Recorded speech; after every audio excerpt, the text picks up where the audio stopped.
Allahu Allahu Allahu Allah Allahu Allah. Susun cantik molek dah. Mudah kita nak belajar, mudah nak menghafal, mudah kita nak bagi-bagikan. Bersatu, nafsiyah. Nombor 2 sampai nombor 6, salwiyah. Lepas pada tu, ma'ani, akhir sekali.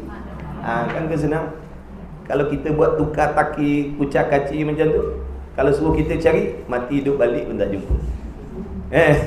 Nombor 1, kudrat. Nombor 2, kalau ta'ala qadiran. Nombor 3, wujud. Lepas tu cuba cari sifat maknawiyah, salbiyah, ma'ani, maknawiyah. Memangnya tak jumpa.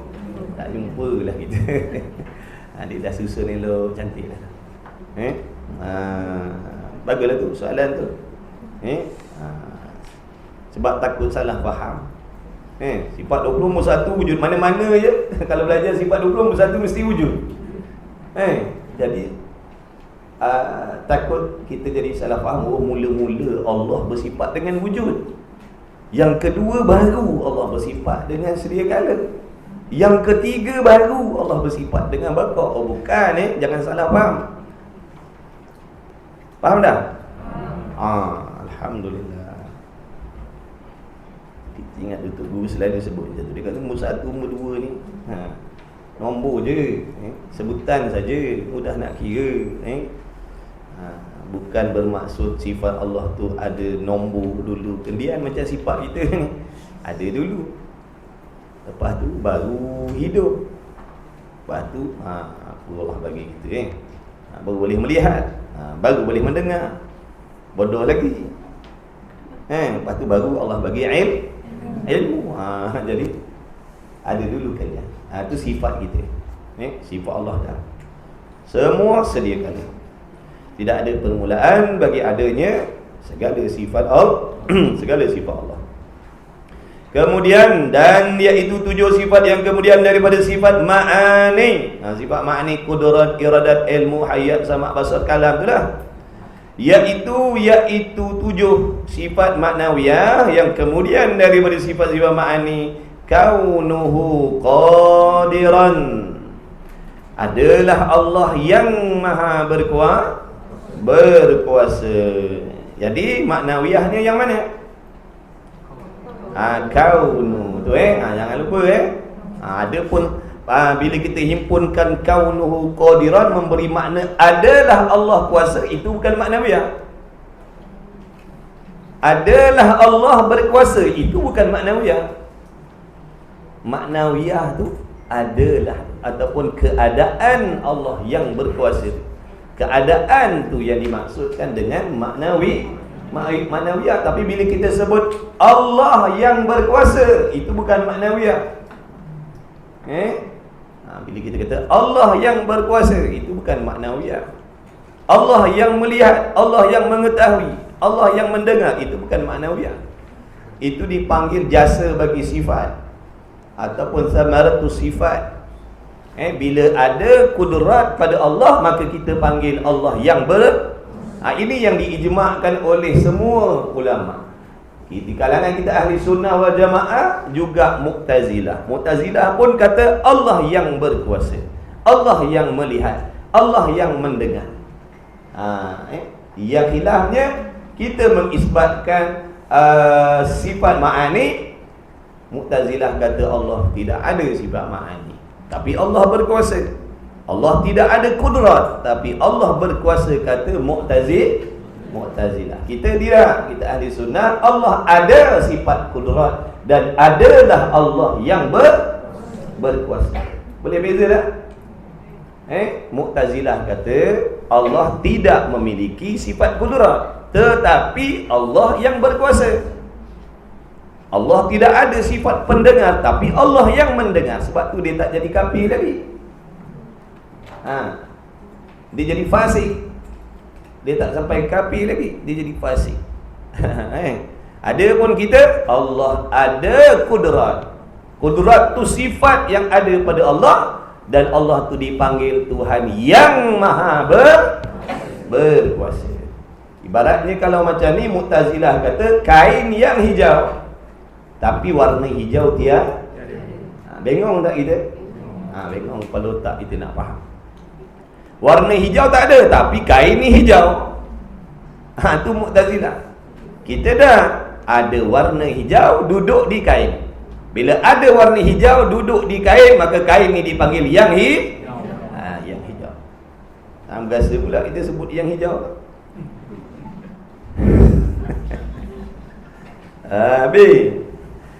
Begitulah seterusnya. Itu maknanya yang menjadi khilaf di antara kita ahli sunnah dengan Mu'tazilah. Kita mengatakan Allah ada sifat-sifat ma'ani, Mu'tazilah kata Allah tidak ada sebarang sifat ma'ani. Allah berkuasa dengan zatnya, Allah melihat dengan zatnya, Allah mendengar dengan zatnya. Sifat tak ada, itu Mu'tazilah. Kita ahli sunnah dah, Allah ada sifat qudrat, Allah ada sifat iradat. Zat Allah lain, qudrat tu benda lain, zat lain, sifat lain. Tu kita Mu'tazilah kata tak, Allah tak ada sifat qudrat, tapi Allah kuasa. Kaunuhu qadiran, artinya adalah Allah yang berkuasa. Kaunuhu muridan, adalah Allah yang mengkehendaki ataupun yang menentukan. Adalah Allah yang berkuasa. Berkuasa apa? Adalah Allah yang berkuasa. Berkuasa apa?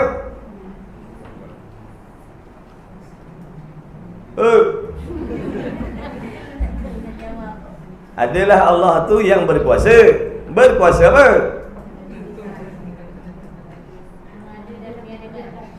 Inna lillahi wa inna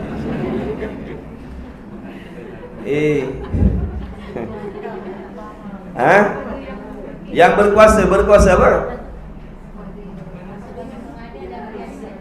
Mengadakan, meniadakan. Apa? Cakap biarlah habis.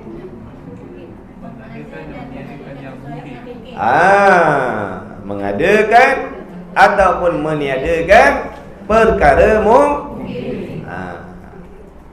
Jadi dah betul lah tu, nak tengok faham ke tidak. Ni nak khatam kitab dah ni, tak lama nak buat pulut kuning dah.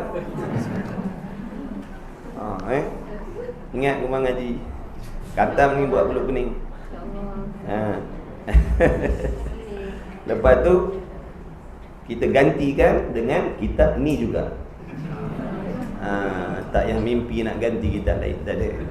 Kita ngaji kitab ni sampai lunyai. Sampai kita lunyai. Nak ngaji kitab tauhid lain, pergi cari tempat lain. Kalau pada rasa saya dah macam banyak yang faham, 90%, 80% pun boleh ganti kitab lain. Kalau tanya qadim, baru cari dulu baru. Rasa macam ada tulis baru. Tak dapat nak nolong dah. Dan tak alih dah kitab lain, jangan mimpilah. Biar sebiji janji faham, daripada berbiji-biji sebutir pun tak faham. Kita mengaji nak faham tuan-tuan ni. Jangan kita nak bermegah-megah banyak kitab. Sebutir ni kalau tuan-tuan faham molek-molek, ngaji kitab lain mudah insya-Allah. Buka Faridah pun senyum macam Risalah Tauhid buka, Aqidatun Najin buka. Sebab apa? Dah faham. Benda sama, cuma cara penyampaiannya lain, ayatnya lain, susunannya beza, tapi maksud sama. Kalau tak faham makna baharu di sini, di tempat lain pun tak faham. Tak faham ta'alluq di sini, tak fahamlah ta'alluq di tempat lain. Gitu. Jangan kita cepat nak melompat kitab. Hadap kitab ni dulu sampai kita lunyai. Baik.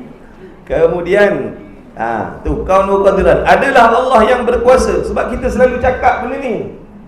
Apa yang kita fahami, kita sebut Allah Maha berkuasa. Apa yang kita faham, makna berkuasa menjadikan sesuatu perkara mungkin. Yang wajib, yang mustahil tidak masuk dalam urusan kekuasaan Allah. Kita dah belajar itu ta'alluq qudrat. Kemudian apa lagi? Kaunuhu muridan, adalah Allah Tuhan yang maha menentukan ataupun maha mengkehendaki. Apa yang Allah kehendak? Macam mana nak alih ni? Apa yang Allah kehendak? Apa yang Allah tentukan? Perkara mungkin juga. Perkara wajib dan mustahil tidak masuk di dalam ta'alluq iradat. Kerana yang wajib itu dah memang sedia ada, bukan ditentukan. Yang mustahil dah memang tak ada, bukan kerana tidak ditentukan. Faham tidak ada perkara mustahil bukan dengan sebab Allah tak tentukan benda tu.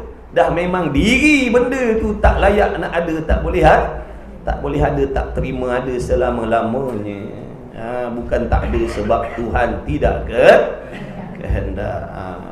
Yang tak ada sebab Tuhan tidak kehendak ni makhluk mungkin.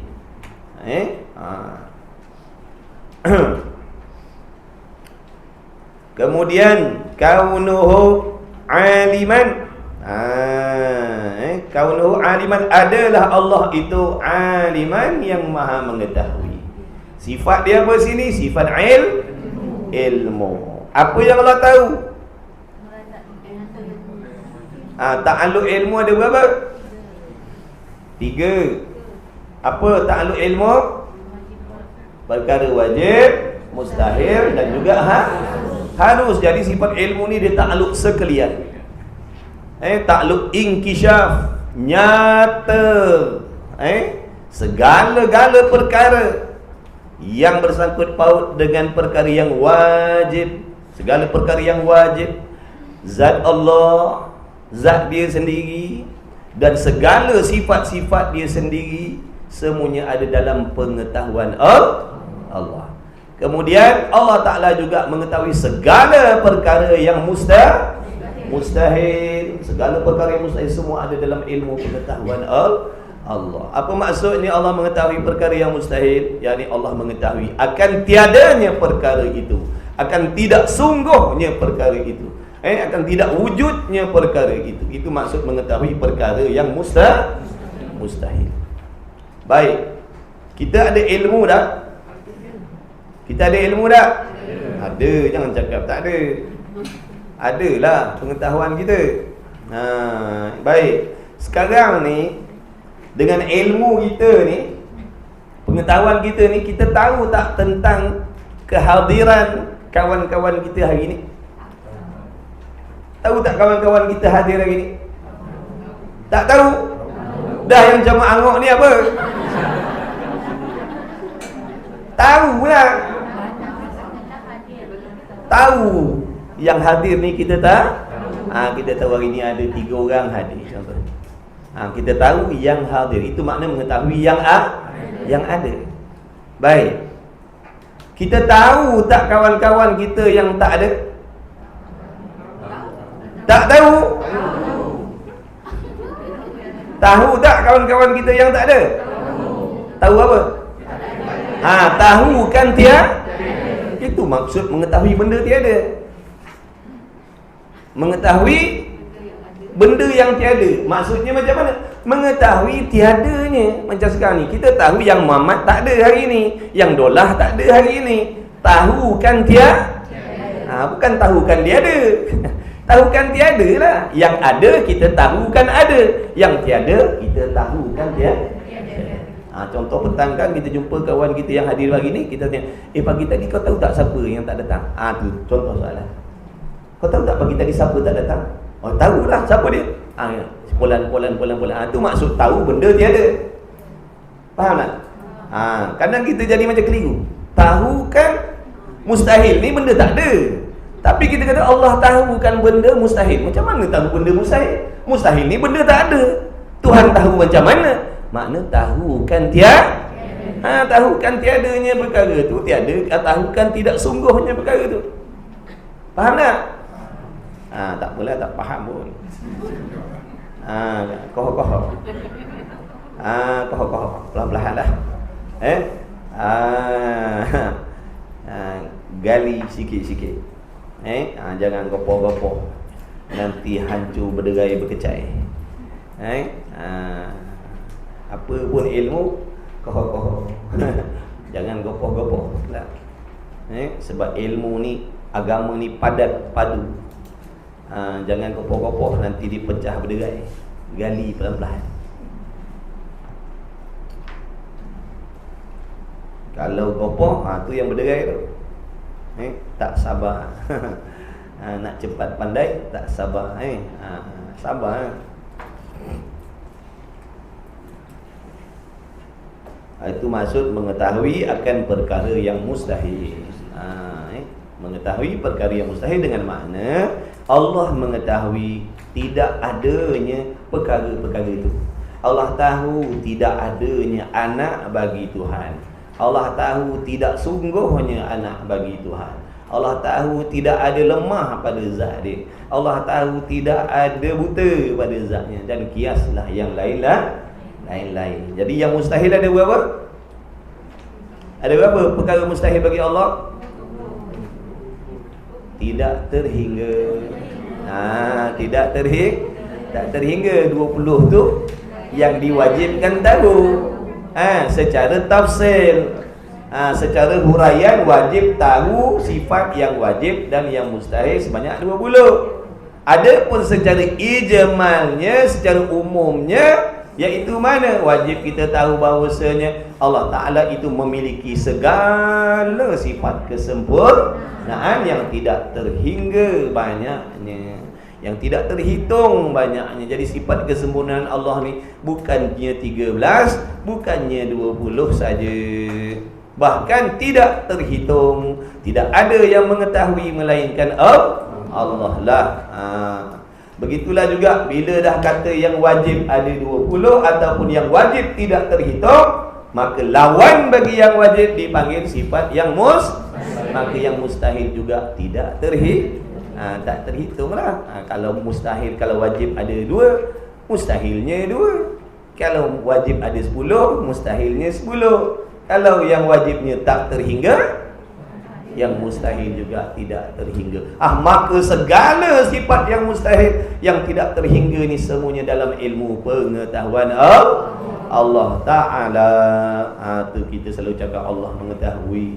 Allah tu maha mengetahui. Biar kita faham, kita cakap Allah mengetahui itu, biar kita faham apa yang kita maksudkan, apa yang dikendaki dengan Allah mengetahui.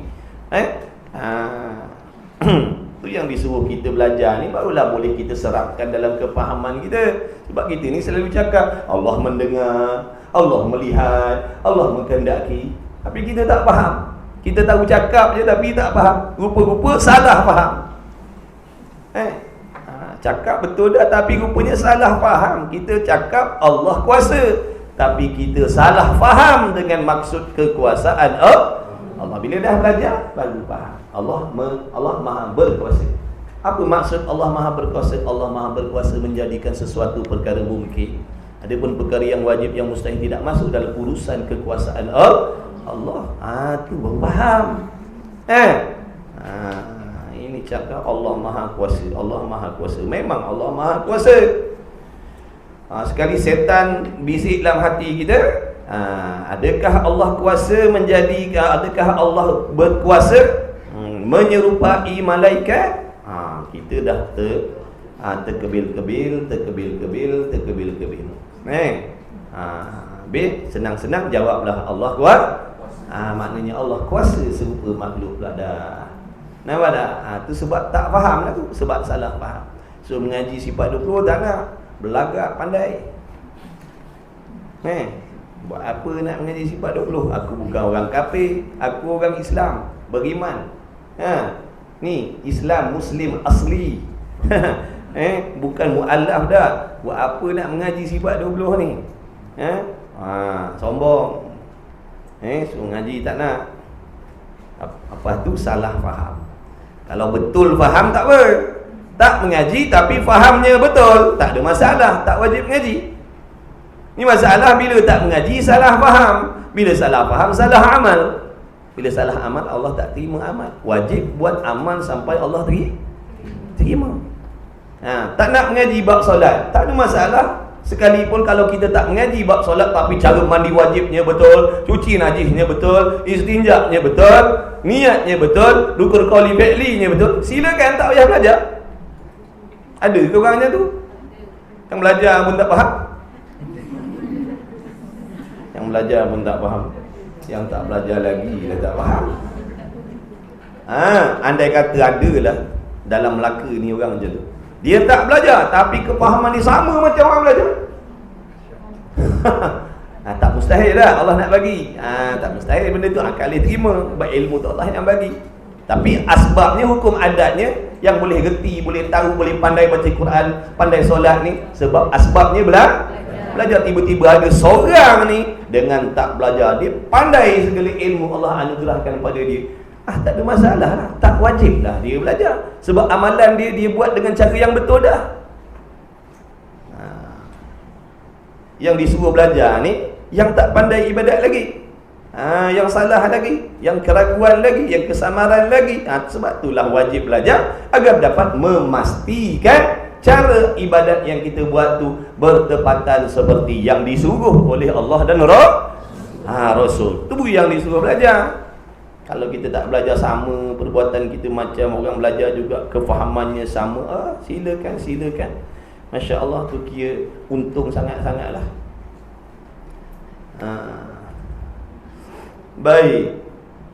Kaunuhu muridan, kaunuhu aliman. Jadi keadaan Allah yang maha mengetahui, ataupun kita kata Allah yang mengetahui tentang apa? Mengetahui tentang segala-gala perkara yang wajib, yang mustahil dan yang harus. Segala-galanya ada dalam ilmu pengetahuan Allah. Sejak bila dia tu? Azali lagi, sedia kala lagi dah ada segala-gala dalam ilmu pengetahuan Allah. Tidak terdahulu jahil. Pengetahuan Allah terhadap sesuatu yang wajib mustahil harus tadi tidak didahului oleh jahil. Faham tak? Tidak didahului oleh jahil tu. Faham tidak ni? Angguk-angguk tengok kawan sebelah angguk, kita pun angguk. Padahal kita tak faham. Maksud Allah Ta'ala mengetahui sesuatu itu dengan tidak terdahulu jahil. Contohnya kehadiran kita hari ini berapa orang? Katalah 50 orang, 60 orang, 70 orang. Bila Allah dah tahu yang kita hari ini sekarang ni 70 orang ni, bila Allah tahu ni?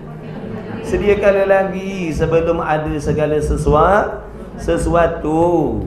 Itu maksud pengetahuan Allah tentang sesuatu tidak didahului oleh jahil. Kalau baru tahu, itu maknanya didahului oleh jahil. Macam kita tadi, sebelum datang tadi tak tahu berapa ramai hari ni. Bila datang ni, ada 3 orang. Maknanya baru tahu. Sebelum tu jahil. Itu ilmu kita. Ilmu Allah bukan macam tu. Ingat tu. Kemudian Allah Ta'ala mengetahui sesuatu perkara itu bukan dalam hal keadaan berpapah ataupun berbolak-balik. Ya ke tu maksudnya. Bukan, pengetahuan Allah bukan macam tu. Ya ke. Boleh jadi ikut. Itu pengetahuan kita. Ilmu Allah bukan macam tu. Bila kita belajar ada boleh beza. Ilmu Allah begini, ilmu Allah begini, ilmu kita begitu. Jadi tak bolehlah kita nak kata Allah tu ragu-ragu, tak bolehlah kita nak kata Allah tu kesamaran. Tu adik-beradik jahil, mustahil bagi Allah. Kemudian kaunuhu hayyan, adalah Allah tu yang hidup. Ada Allah yang adalah Allah tu Tuhan yang hidup. Kaunuhu ta'ala hayyan. Baik. Ada berapa ta'aluk sifat hidup Allah? Kalau qudrat, ada ta'aluk dia, tanjizi qadim, suluhi qadim, tanjizi hadis. Kalau muridan ataupun sifat iradat, suluhi qadim dan tanjizi qadim. Kalau kaunuhu aliman, ada satu je ta'aluk dia, tanjizi qadim saja. Tak ada benda yang baru Tuhan tahu dah.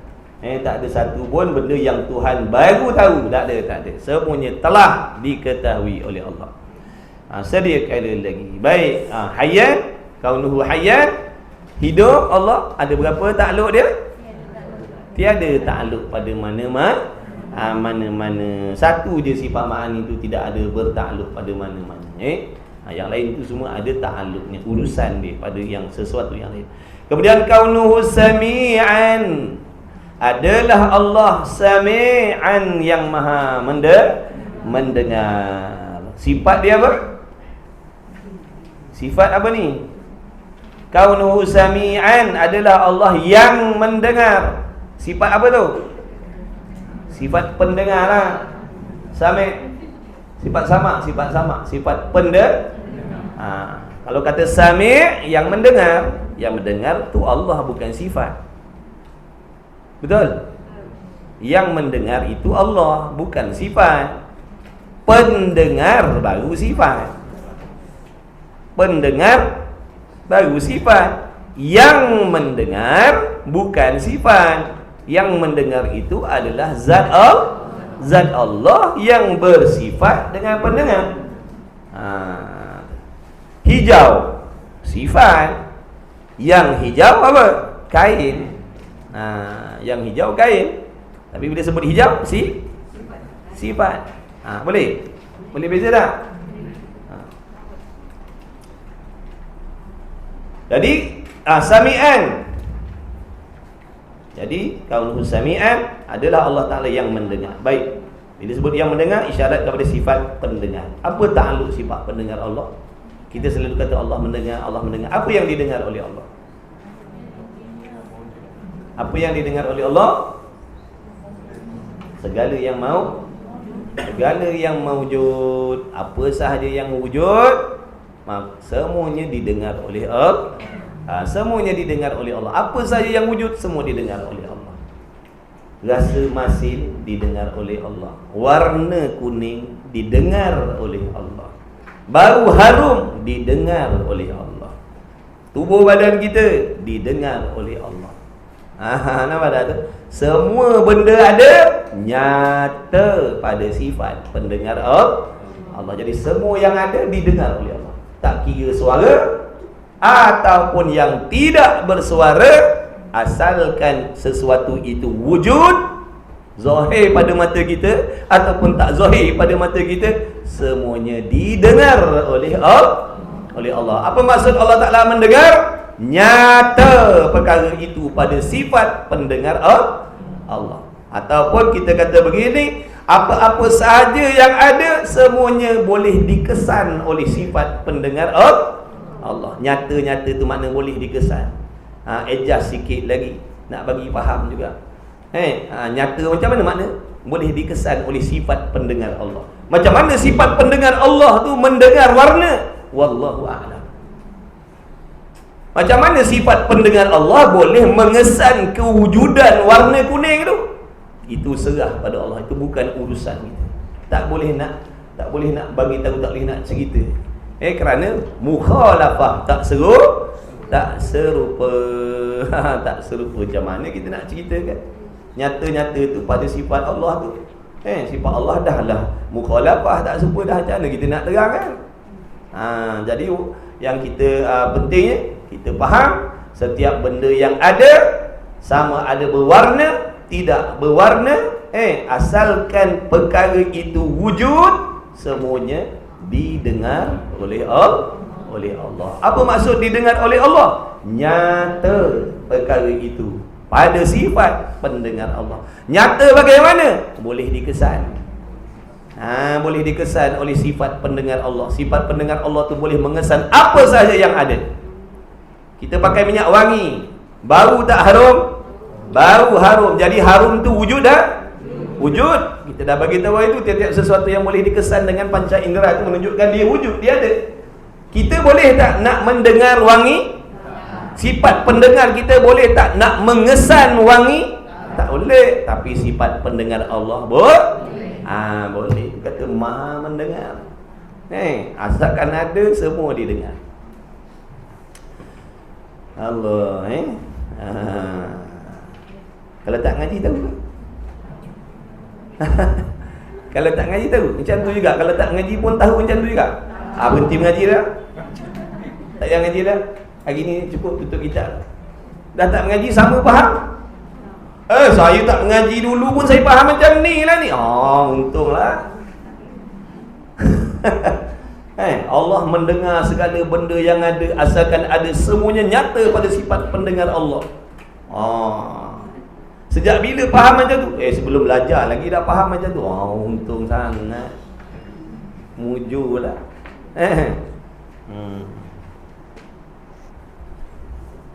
Kan nampak jauh perbezaan tu dengan belajar dengan tak belajar. Dulu kita selalu cakap Allah mendengar. Allah dengar, jangan mengumpat. Allah mendengar. Jangan mengumpat, Allah mendengar. Yang kita faham apa? Allah hanya dengar suara. Betul? Betul ke betul? Mengaku je lah. Betul? Untung tak ngaji? Siapa ada biasa macam nak pincing ngaji? Angkat tangan. Nampak tak? Semua orang cakap Allah mendengar, tapi kefahaman tu, bila kita tak belajar, kita sebut Allah mendengar. Kadang-kadang kita doa, wahai Tuhan yang maha mendengar. Betul dah sebut tu. Tapi yang kita faham, Allah ni hanya mendengar suara. Tak ada lagi dalam kepahaman kita yang Allah ni mendengar warna, mendengar bau. Tak ada. Mendengar tubuh badan kita. Tak ada lagi dalam pengetahuan kita. Sebab kita tak nak belajar. Jadi pengetahuan kita tu sangat-sangat sempit tentang Allah. Bila kita faham Allah tu hanya mendengar suara, maknanya salah faham. Yang betulnya Allah mendengar segala yang wujud, sama ada suara ataupun bukan suara, asalkan ada dirinya didengar oleh Allah. Apa maksudnya? Nyata pada sifat pendengar Allah. Nyata macam mana? Boleh dikesan oleh sifat pendengar Allah. Macam mana boleh dikesan? Wallahu alam, tak payah tanya banyak-banyak. Jangan tanya banyak-banyak. Jangan tanya banyak-banyak sampai satu tahap tak boleh nak jawab dah, sebab mukhalafah, tak boleh, tak serupa dengan sesuatu. Nak cerita dia tak serupa. Faham tak tu? Okey, alhamdulillah. Jadi dah beza dah kan. Sebelum ni Allah mendengar. Mana yang kita faham Allah dengar suara? Rupa-rupanya bukan suara je Allah dengar. Apa je yang wujud semua didengar oleh Allah. Dengar ni, diri ni, binatang ni, handphone ni, Allah dengar benda ni. Makna benda ni nyata pada sifat pendengar Allah. Sekali pun tak bunyi, tapi didengar oleh Allah. Warna hijau ni sekalipun hijau ni tak berbunyi, tapi didengar oleh Allah. Warna hijau ni nyata pada sifat pendengar Allah. Kenapa nyata? Sebab dia ada. Hijau ni benda ada. Kemudian jadi benda yang tiada tidak didengar oleh Allah. Betul? Betul ke tidak? Benda yang tak ada Allah dengar ke tidak? Dah. Tadi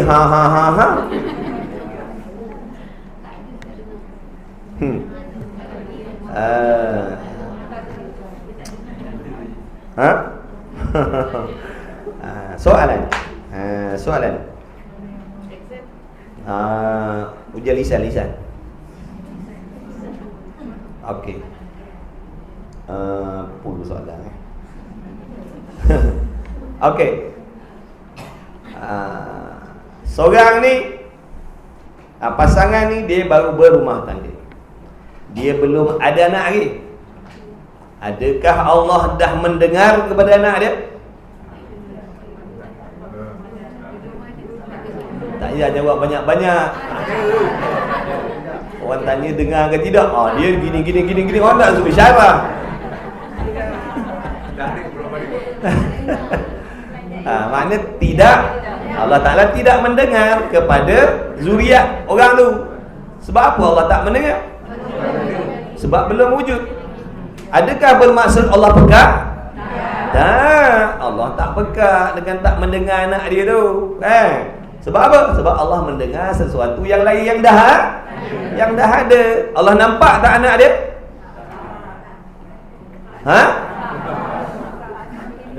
Allah nampak tak anak dia tu?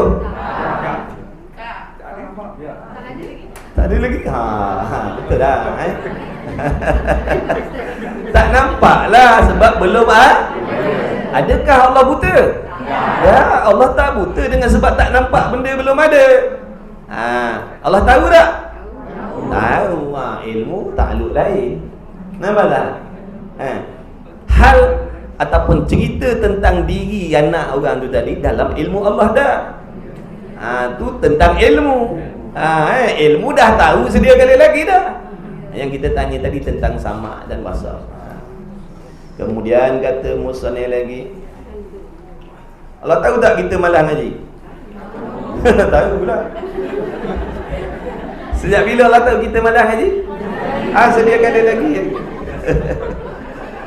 Kemudian kaunu ta'ala hayyan, kaunu ta'ala sami'an, kaunu ta'ala basiran, adalah Allah yang melihat. Kita selalu cakap Allah tu maha melihat, Allah tu maha melihat. Betul dah, tapi salah faham. Yang kita faham apa? Allah melihat sesuatu yang kita boleh lihat. Allah tu melihat yang kita boleh lihat. Yang kita tak boleh lihat, Allah tak boleh lihat. Tu yang kita faham lah. Rupanya salah faham. Apa sahaja yang ada dilihat oleh Allah. Contoh tadi bau wangi tu, harum tu wujud, maka Allah melihat kepada wangi tu. Suara ada tak? Suara kita ada tak? Bunyi-bunyi ada tak? Allah mendengar, Allah melihat kepada bunyi-bunyi. Allah melihat kepada suara-suara. Maksud melihat tadi nyata. Sama tak? Makna Allah melihat, maknanya nyata perkara itu.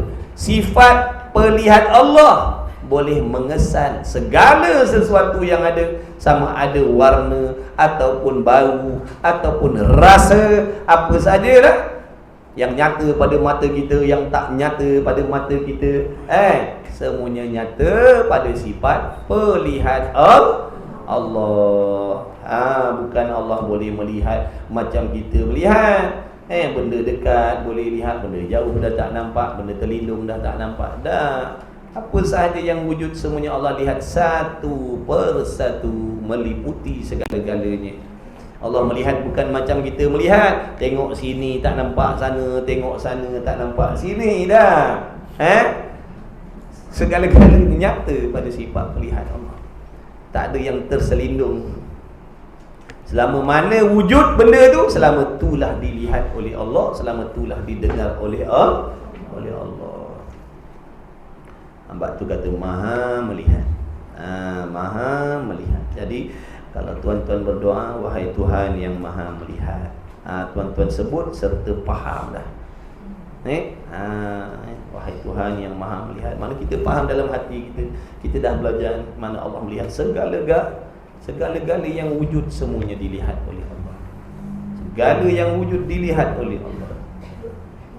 Tak ada syarat apa-apa. Jauh ke, dekat ke, gelap ke, terang ke, terselindung ke, berlapis-lapis ke, semuanya nyata pada sifat pelihat Allah. Maknanya nyata pada sifat pelihat Allah, dikesan oleh sifat pelihat Allah. Bagaimana? Wallahu a'lam. Dan kaunu mutakalliman, keadaan Allah Ta'ala yang maha berkata-kata. Kembali kepada sifat kalam. Sifat kalam. Yang dimaksudkan sifat kalam, sifat penutur Allah yang ada pada zat Allah, dipanggil kalam apa?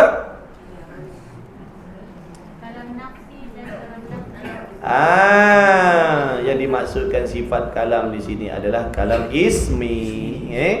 Kalam ismi, iaitu apa? Sifat penutur yang ada pada zat Allah sedia kala lagi, yang bukan suara, bukan jenis bunyi, bukan jenis berbahasa, bukan jenis segala-galanya, yang tidak serupa dengan segala sesuatu. Itu yang dikendaki dengan sifat penutur Allah. Yang kita pegang tu mushaf Quran. Tu bukan sifat kalam Allah. Tu namanya itu mushaf Quran, ataupun dipanggil kalau kita baca tu namanya kalam lafzi ataupun kalam masdari. Kita dah belajar hari tu Kalam ada, kalam ismi, kalam nafsani, kalam makhdari, kalam lafzi, ada 4 jenis. Kemudian dan sebilang dan dibilang sifat itu ialah kaunuhu, artinya keadaan. Maka kaunuhu atau keadaan itulah yang melazimi ataupun yang melekat ia akan sifat-sifat ma'ani di zat, yakni di zat Allah. Dan sebab melazimi ia akan sifat ma'ani itulah dinamakan sifat maknawi. Sebab dia ni jenis melekat, jenis tak boleh berpisah, tak boleh bergasing, tak boleh bercerai daripada ma'ani. Sebab itulah dipanggil maknawiyah. Sifat yang dibangsakan kepada ma'ani. Ada maknawiyah, adalah ma'ani. Ada ma'ani, adalah maknawiyah. Contoh macam ni, diri kain benda lain. Diri kain tu namanya jirim. Kain tu namanya jirim ataupun zat lah. Dah makhluk panggil jirim lah. Kita ni berjirim, berjisim. Jadi diri kain namanya jirim. Warna hijau namanya sifat ma'ani. Yang membolehkan hijau ni duduk di kain ni namanya maknawi. Maknawiyah itulah yang membolehkan hijau duduk di kain. Diri kain benda lain, warna hijau benda lain, maknawiyah benda lain. Habis. Kemudian katanya musannif lagi. Adapun langkau dah? Langkau. Maka kaunu atau keadaan itulah melazim melekat dan sebab melazim ia akan sebab makna itulah dipanggil sifat maknawi. Habis. Adapun qadirun qadirun qaf alif dan ra, qadirun bukan qudrah bukan qudrah qadir. Qadirun bukan qudrah, qadir.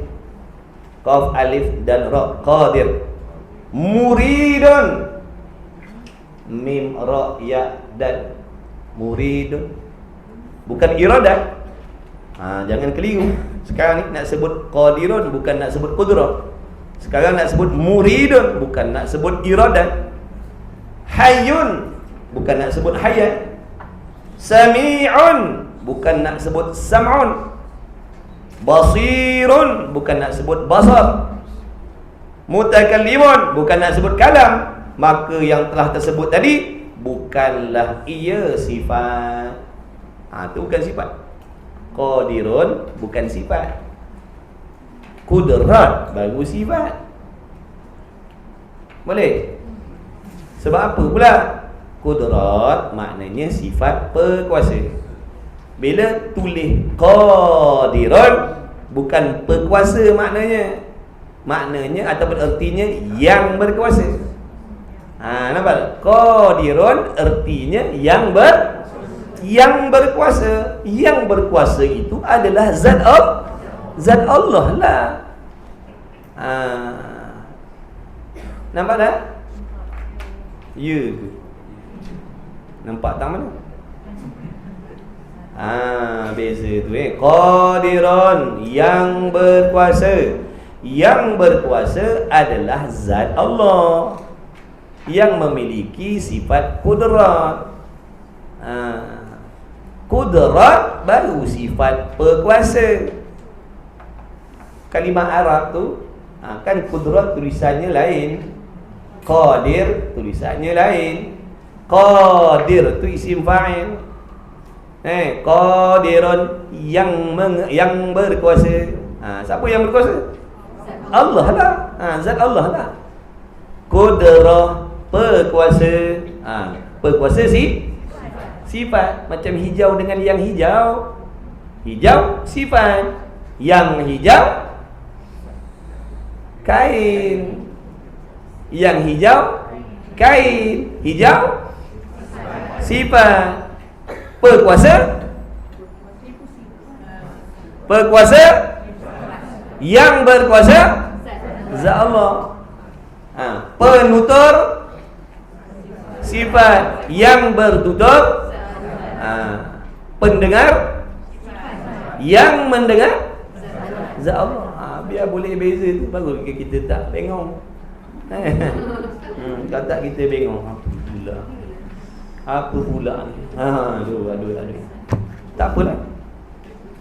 Sebab tu dia kata ada pun qadirun, muridun, hayyun, sami'un, basirun, mutakallimun, itu bukanlah ia sifat, bahkan terkena kepada zat tu sendiri. Makna nak menunjukkan kepada, terkena tu mana nak menunjukkan zat yang bersifat dengan kudrat tu. Bila sebut qadir, yang berkuasa. Yang berkuasa tu apa? Zat yang ada sifat berkuasa. Bila sebut basirun, yang maha melihat, nak menunjukkan zat yang memiliki sifat sifat pelihat. Sami'un, yang maha mendengar, nak menunjukkan kepada zat yang memiliki sifat pendengar. Begitulah seterusnya. Senang je Allah la haula wala quwata illa billah. Kemudian katanya musannif lagi, bahkan terkena kepada zat sendiri. Demikian juga kaunuhu, yang bersekapuh, yang bercantum maksudnya dengan qadirun. Demikian juga maksud bukan sifat. Aduh. Kaunuhu, yang bersekapuh dengan, yang bercantum dengan qadirun. Dia jadi apa? Kaunuhu qadirun. Bersekapuh. Kaunuhu campur dengan qadirun. Kaunuhu qadiran. Kaunuhu qadiran. Hingga akhir. Hingga akhir itu maksud apa? Kaunuhu sami'an, kaunuhu muridan, itu maksud hingga akhir. Maka itu bukanlah sifat maknawiyah. Kaunuhu qadiran bukan maknawiyah. Maknawiyah kaunuhu. Kaunu tu maknawiyah. Tapi bila digabungkan kaunuhu ta'ala qadiran, bukan maknawiyah tu. Sebab apa? Bila digabungkan kaunuhu qadiran, memberi makna adalah Allah yang kuasa. Adalah Allah yang berkuasa, bukan maknawiyah. Itu namanya jasa bagi sifat. Jasa bagi sifat ataupun thamaratu sifat, itu ada kegunaan sifat. Maksudnya kita faham begini, bila kita dah tahu Allah zat, dia ada kudrat, dia ada berkuasa, maka kita nak panggil apa tu? Allah yang jadi kalau tak ada kudrat, boleh tak panggil Allah yang berkuasa? Tak boleh kan? Jadi yang berkuasa tu hasil daripada apa? Adanya kudrat pada zat Allah. Bila adanya kudrat pada zat Allah, maka kita kata Allah yang kuasa. Kalau tak ada kudrat, tak boleh panggil Allah yang kuasa. Jadi yang kuasa, yang mendengar, yang melihat ni namanya thamaratu sifat. Hasil ataupun jasa bagi sifat tu. Ada pun yang dimaksudkan dengan maknawiyah, bukan sepanjang-panjang perkataan adalah Allah kuasa tu bukan. Yang dimaksudkan dengan maknawiyah kaunu tu saja yang dimaksudkan dengan ahwal maknawiyah. Itu yang dikhilaf oleh ulama, jadi khilaf no? Ada yang mengisbatkan ahwal maknawiyah, ada yang tidak mengisbatkan ahwal maknawiyah. Dengan qadirun, maka mana tadi? Dengan qadirun hingga akhir, maka itu bukanlah sifat maknawiyah, bahkan kena kepada thamaratu sifat, yakni kegunaan sifat yang diijma', yang dimuafakat akan dia oleh ulama ahli sunnah dan juga Mu'tazilah. Ni yang saya cakap tadi. Mu'tazilah pun kata Allah kuasa, kita pun kata Allah kuasa. Yang apa? Yang berbezanya, yang khilafnya, kita kata Allah ada sifat ma'ani, kudrat iradat. Mereka kata Allah tidak ada sifat ma'ani, Allah tak ada sifat kudrat, tak ada sifat iradat dan sebagainya. Tapi Allah tu berkuat. Tu fahaman Mu'tazilah. Kita jangan jadi orang yang berfahaman Mu'tazilah. Kita mestilah menjadi orang yang berfahaman aqidah ahli sunnah wal jamaah. Kenal dulu, belajar dulu akidah ahli sunnah wal jamaah. Inilah dalam ni lah. Ni yang kita tuan-tuan sedang belajar lah. Yang sedang belajar ni, inilah dia pegangan ahli sunnah wal jamaah. Daripada awal kita belajar hari tu. Inilah dia. Di antara pegangan kita ahli sunnah wal jamaah. Maka kalau datang pada kita yang berlainan dengan apa yang kita belajar ni, maka maka itu tak bolehlah nak dikatakan ahli sunnah. Apa dia? Wallahu alam. Sebab lawan bagi ahli sunnah wal jamaah tu ahli punah berjamaah dia banyak. Ahli punah berjamaah ni banyak. Tak boleh nak kira punya banyaknya. Jadi tak payah nak peduli yang banyak-banyak tu sampai kita pun tak sempat nak belajar yang kita punya. Heboh ke Wahabi, heboh ke Mu'tazilah, heboh ke ke Syiah, heboh ke liberal, heboh kan kita sendiri pun tak kenal. Kita kata tu Wahabi tu, itu Mu'tazilah tu, itu Syiah tu. Dah ahli sunnah macam mana? Mana aku tahu. Kita tak tahu ahli sunnah. Dan macam mana sebab tu ngaji hak kita dulu. Bila dah belajar, contohnya kita dah belajar akidah aku ahli sunnah, Allah wujud, tidak bertempat, tidak berwaktu. Tiba-tiba datang pahaman lain mengatakan Allah itu berada di dalam suatu ruang. Ini bukan geng aku ni. Ini bukan ahli sunnah wal jamaah. Boleh bezalah sebab kita dah tahu.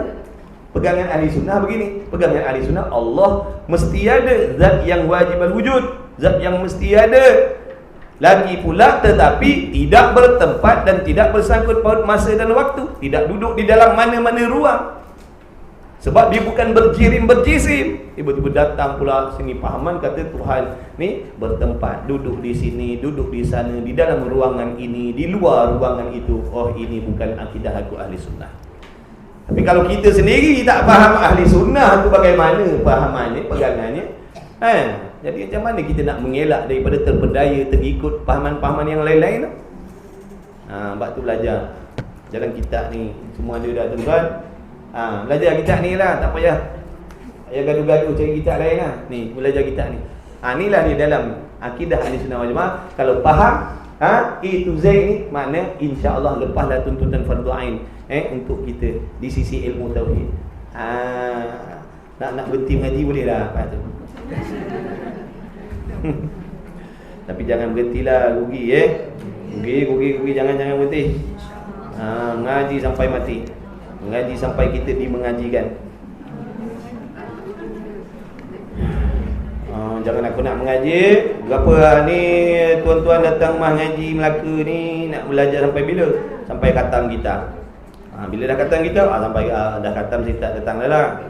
Janganlah tuan-tuan mengaji tak kisahlah mana-mana pun, asalkan mengaji. Dan asalkan yang kita mengajikan tu akidahnya betul, syariatnya betul.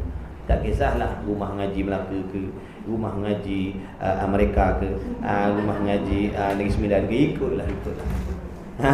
Pagi ke, petang ke, siang ke, malam ke, subuh ke, tengah malam ke, ikutlah. Asalkan mengaji, jangan tak mengaji. Seminggu sekali tak pun rasakan mengaji. Seminggu 2 kali tak apa, jangan tak mengaji. Jangan tak mengaji. Uruskan masa kita, insya-Allah. Siapa uruskan masa, dia garanti dapat belajar. Yang tak dapat belajar ni sebab tak nak uruskan masa dia. Dia hanya uruskan masa dia untuk hal-hal lain. Dia tak uruskan masa untuk belajar. Dalam jadual waktu dia, pengajian agama tak ada. Bersukan ada. Berkelah ada berkelah. Mancing ada. Apa lagi? Pasar malam ada. Pasar raya ada. Keluar makan-makan ada. Kelas pengajian tak ada. Tu salah tu. Ni ada kelas pengajian ada, berkelah ada, mancing ada, main bola ada, main badminton ada. Tak apa dah lah, dah ada mengaji di situ. Ni tak ada. Jadual hari Isnin pun tak ada mengaji.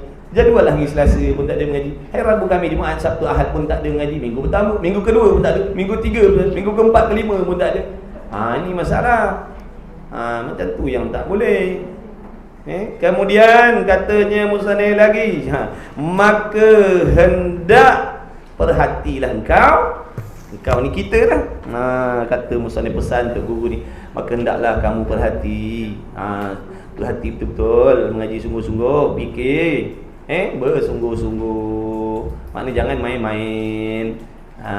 Supaya apa tu? Bila bersungguh, insya-Allah nampak InsyaAllah faham. Kalau tak faham pun jangan berhenti daripada bersungguh-sungguh, kerana setiap kesungguhan itu akan dibayar oleh Allah. Sekalipun kita dah bersungguh tapi tak faham-faham, jangan risau. Allah Maha Pengasih Penyayang Pemurah. Allah akan bayar segala kesusahan kita dalam nak beribadat. Satu pun tak ada yang Allah tak bayar, semua Allah akan bayar.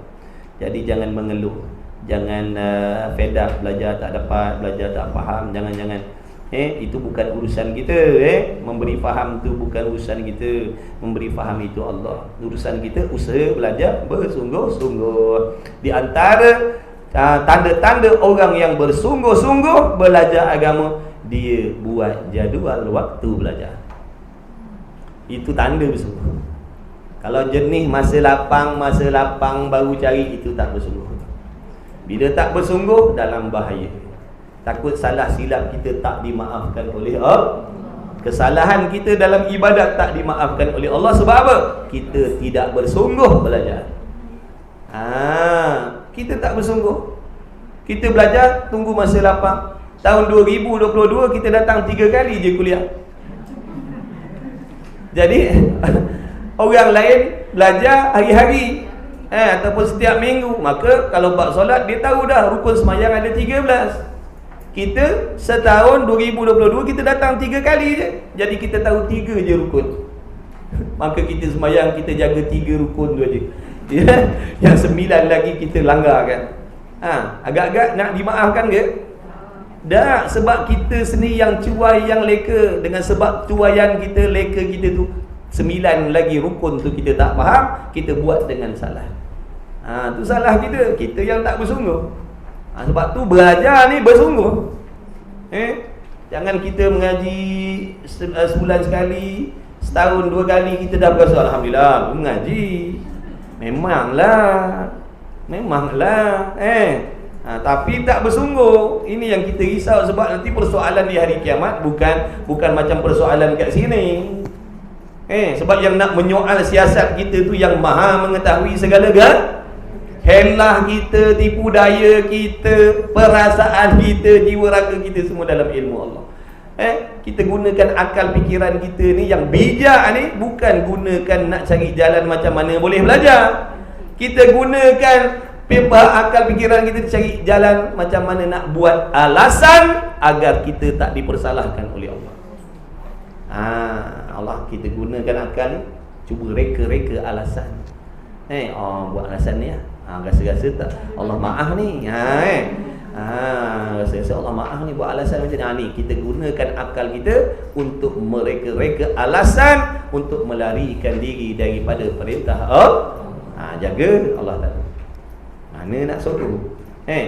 Dia tadi ta'alluq ilmu, mengetahui segala segala helah kita masuk dalam kata perkara halus, semua dalam ilmu Allah. Nak lagi mana? Yang tak wajib kita boleh luangkan masa, yang wajib pula kita tak boleh nak luangkan masa. Mana nak lari? Tuhan tanya besok, bersukan ada masa?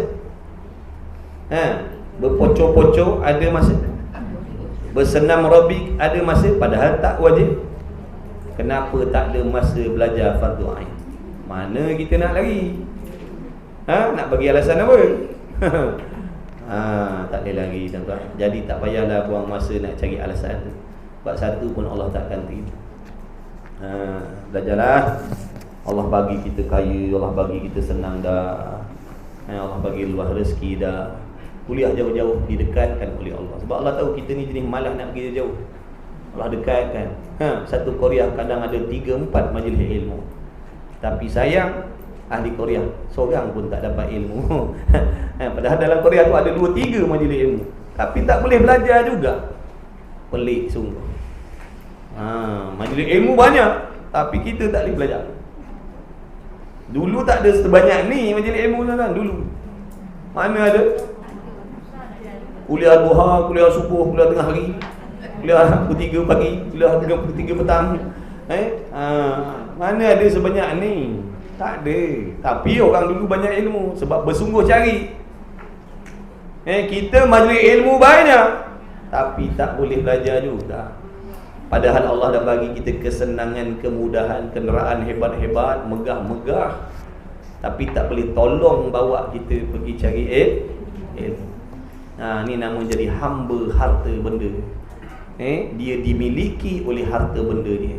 Alangkah hinanya kita bersusah payah berpuluh tahun jatuh bangun mencari harta, tiba-tiba sampai satu masa harta tu memerintah diri kita.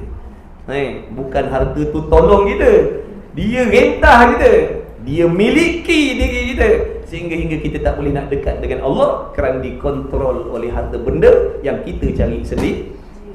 Alangkah malangnya. Na'udzubillah min dzalik. Sebab tu kita minta Allah bagi rezeki yang berkat, maknanya rezeki yang boleh menolong kita mendekatkan diri dengan Allah, bukan rezeki yang menyukarkan kita. Ada orang jalan kaki, tuan-tuan, tak ada kenderaan macam kita, tapi bersungguh cari ilmu. Kita Allah bagi mewah. Sebuah rumah kereta sampai 5, 6, 7, 8, 9, 10, 11. Yang jadi start mati pun ada. Ini banyak start mati tu je kerja je. Bukan bawa pun tak sempat nak bawa. Punya banyak kereta pun tak boleh pun tak boleh juga hadir. Masya-Allah. Tu. Sebab tu kita ni ada dua nikmat. Ada masa kita ni dapat benda yang kita suka, ada kala kita dapat benda yang kita tak suka. Jadi maka kita ni perlu bersabar, perlu sangat-sangat bersabar apabila kita mendapat benda yang kita suka. Kenapa?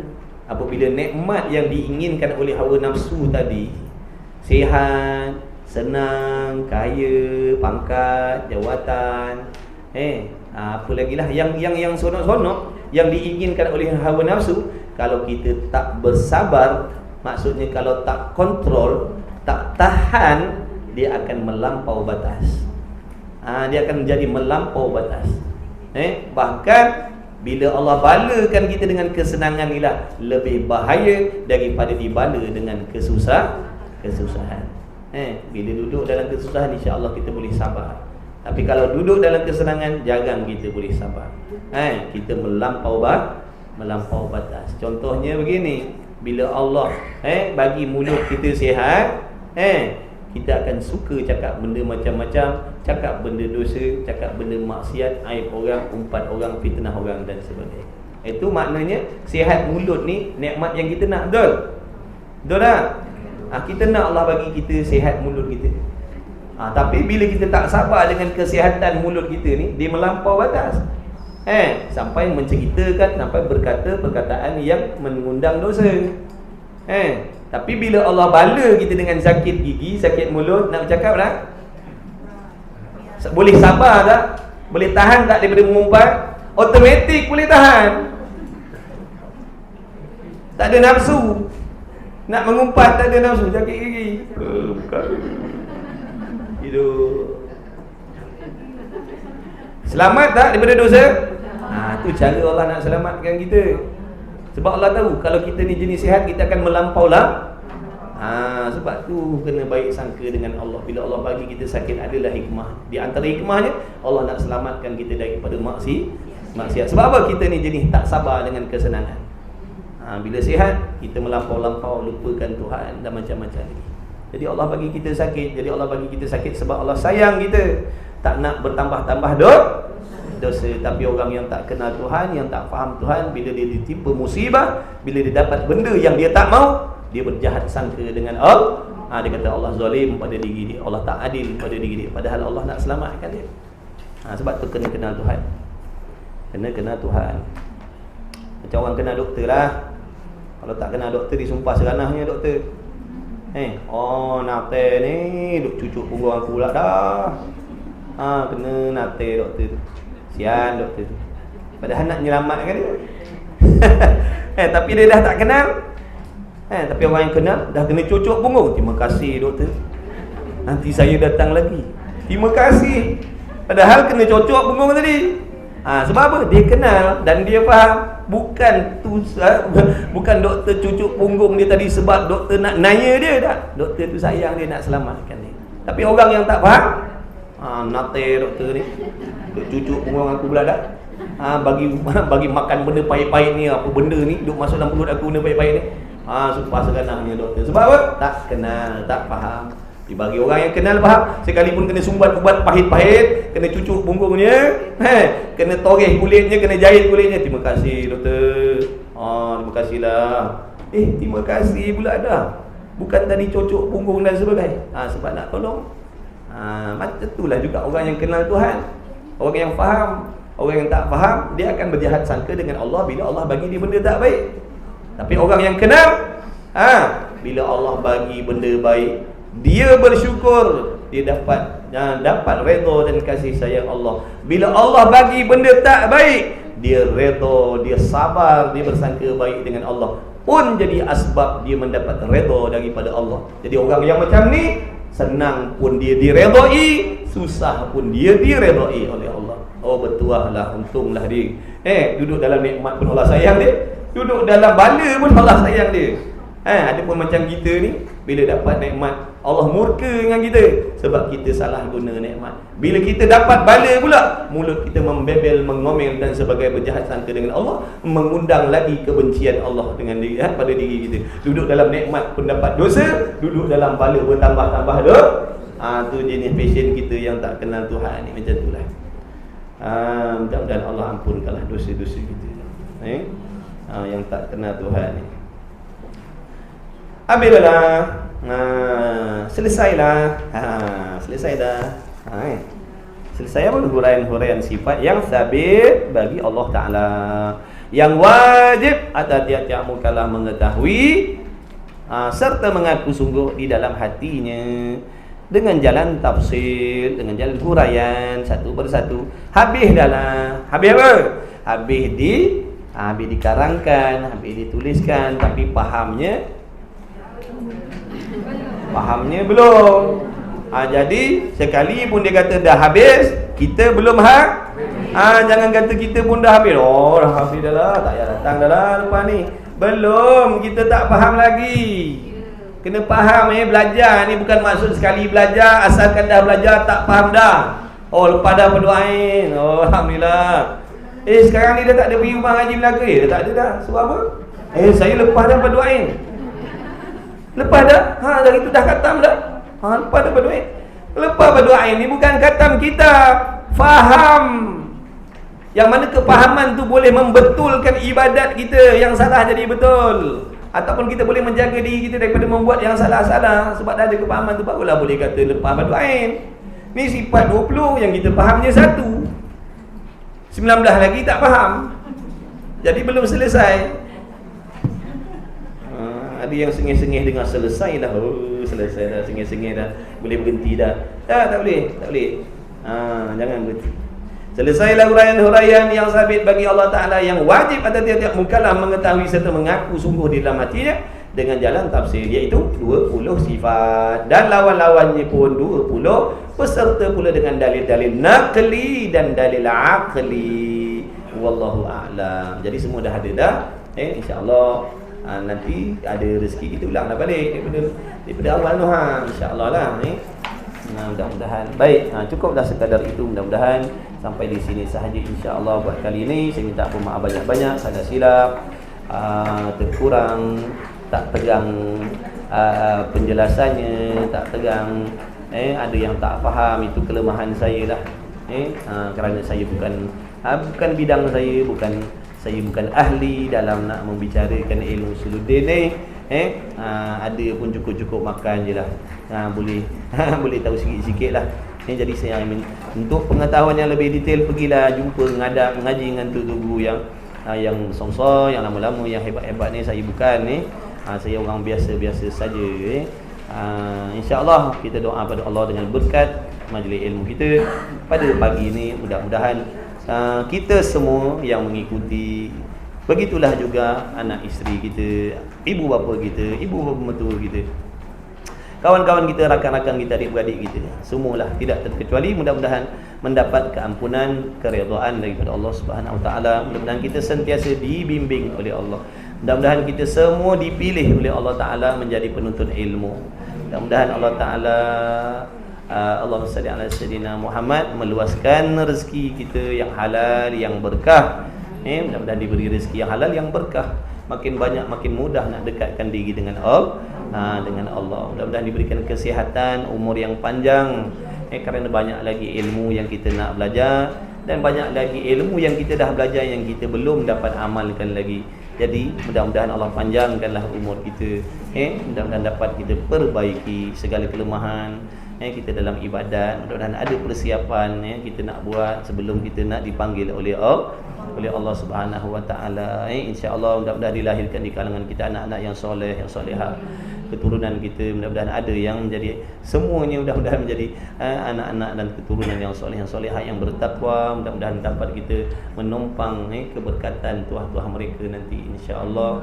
Mudah-mudahan Allah Taala pelihara akidah kita. Begitulah juga anak bini kita, keturunan kita, daripada terpesona, terpedaya, terikut dengan fahaman-fahaman yang boleh merosakkan akidah, yang boleh merosakkan syariat. Mudah-mudahan kita semua dalam jagaan Allah Subhanahu wa taala. Moga dikabulkan segala doa, segala hajat yang tersurat, yang tersirat, yang baik-baik, moga dikabulkan, dipermudahkan oleh Allah Subhanahu wa taala. Amin ya rabbal alamin. Bismillahirrahmanirrahim. Alhamdulillah wassalatu wassalamu ala Rasulillah. Allahumma rabbana fa'na bima 'allamtana, rabbana 'allimna alladhi yanfa'una, rabbana faqih ahlana wa qarabatin lana fi dinina ma ahli qutri unsa wa dzakar. Wa sallallahu ala sayyidina Muhammad wa ala alihi wa sahbihi wa baraka wa sallam. Walhamdulillahi rabbil alamin. Taqabbalallahu minni wa minkum, minna wa minkum.